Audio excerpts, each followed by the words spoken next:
Hey there, I'm Alanis at Your Renaissance, talking to Flowers Tape Depends, and I'm here with. I'm Connie. I'm Silas. I'm Ethan. Yeah, so you guys are playing your first show together tonight, and how long has it been? It's been 10 years, I think, since the Final Flowers show. Mm-hmm. Yeah, It was in 2015. Yeah, 2015, yeah. Yeah, so in that time, a lot's happened, but what in Flowers Tape Depends, the legacy it's built in that time is pretty impressive. There's a lot of bands out there who claim that, that EP, like the self-titled EP, really did a lot to progress the genre forward, especially like the lo-fi bedroom side of scrams. When you guys were making that album, what were some of the inspirations that came from that? Led up to that? There was like a lot of inspiration from like Merchant Ships and Midwest Pen Pals for sure. Mm-hmm. There's like Harrison Bergeron and like Make Me and stuff. Make Me and stuff like that. Like we were basically just trying. Like we didn't have access to like a studio or anything like that. Right. So like we just made it work with like what we could. Yeah. And that was like recording in the garage. Yeah. I think on one of the bio pages on your Bandcamp, it says this was made by 3 teenagers in a garage in San Diego. Yeah, that's literally what it is. I think we were all in high school. I think like the main thing was like, because they were all in bands before, and then I was like just about the age where I was like, oh, let me play in a band with you guys, because I was like in like what, I don't know, freshman year. Yeah, coming out of freshman year, high middle school, school. 8th grade or something. But we were like, oh yeah, we're gonna play we'll start a band and play a show with William Bonnie, because they're doing their. Oh yeah, that's right. Yeah, that's right. I booked William Bonnie at the Chick Cafe, and I'm like, and we're like, let's make a our band. old school band was like breaking up. I'm like, oh, let's do a new band so that we can play this show with William Bonnie. Yeah. I did not know you guys played a show with William Bonnie. Yeah, that's our our first first show. That's Was so insane. fun. Yeah. 2013. Yeah. June 2013. Yeah. Oh, that's incredible. Yeah, I'm a huge like Merchant Ships, like anything Jack Sennett does. That guy's like one of the greatest songwriters. So right now, sitting 10 years later, what's it like reuniting? Like, what was that process like? Literally, we got asked to play this like a month ago Yeah. as like to replace kind of like Spitting, and then we were just like, there's like a little group chat like, what's the feasibility of this? And it's like, yeah, Fuck it. I think Big Man it happened, yeah. Yeah. Big Man hit me up and was like, what do you say we make some rare scrams happen? Yeah. I'll ask. Yeah, and then it was really like easy process. We just like booked a room and Yeah. it was like naturally just started Yeah, we playing literally this just like shit again, started so- practicing once a week. They were like, okay. Yeah. So like being so far removed from like the writing and playing of these songs, do they kind of take on like a new meaning or a new life at this point? I mean, I think like sonically, yeah, they sound a Sonically, lot they better. take on- Yeah. Than, I don't know, like me, like for like me, like 10 years ago, like I was just like doing vocals like in like this shitty way, and then like after like being like cowboy for like so long, kind of like touring and blah blah blah, like got a lot better personally, and like the same I'm sure for Ethan and myself, been playing in bands constantly as well. So like, So we know what we're doing. yeah, a lot better back now. then we did not know. And we didn't really care. I don't Yeah, think. no, We we didn't didn't. care, That's but- part of It was all in the spirit of like DIY and punk and shit. yeah. Yeah, absolutely. Yeah, Yeah, well, but- like, it's like you guys have like come a long way since then.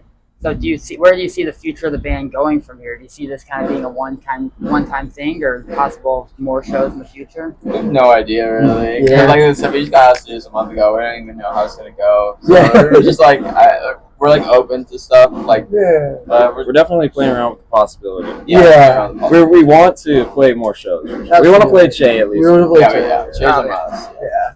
I mean, also headlining the Fest Spirit of Versailles, playing Shea Cafe again. Yeah. So to kind of bring it all back home to that William Bonnie show, it kind of makes sense to do a Shea I Cafe feel like show. like Yeah. Che's like important to like any band from San Diego. Yeah. I mean, even Absolutely. for like Cowboy, like we did back to back, like sold out nights there 'cause it's just like Che's home, and like Yeah, so like we- for Flowers, like we should play Che. Yeah, we grew up like volunteering Yeah. there and stuff. Like, so it's just It's always been a home. yeah, absolutely. Away from home. Yeah. So, in your own opinion, what do you think the impact of Flowers has been on like the screamo world?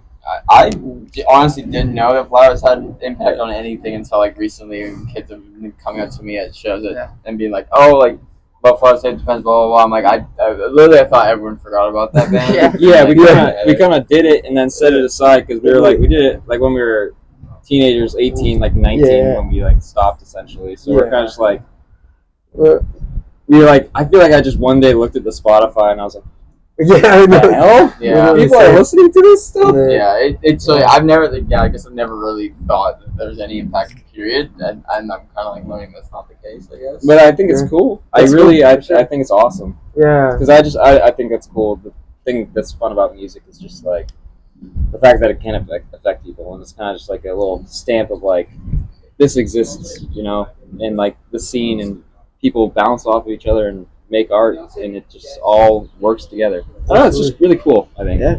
Yeah, definitely. What do you think about the screamo scene now versus the mid 2010s? Well, it's fucking insane how many kids go to shows nowadays. Back then, like I think Flowers the most we ever played to was like 30 people. Yeah. And, like the screamo was not popular back then. No. It wasn't. Like, everybody like wants to like be like, oh, it must have been like, so cool back in like 2013. I'm like, no, it wasn't. It wasn't cool. Nobody gave a fuck. Yeah, we played shows just to like the other bands. Yeah. It's like Yeah.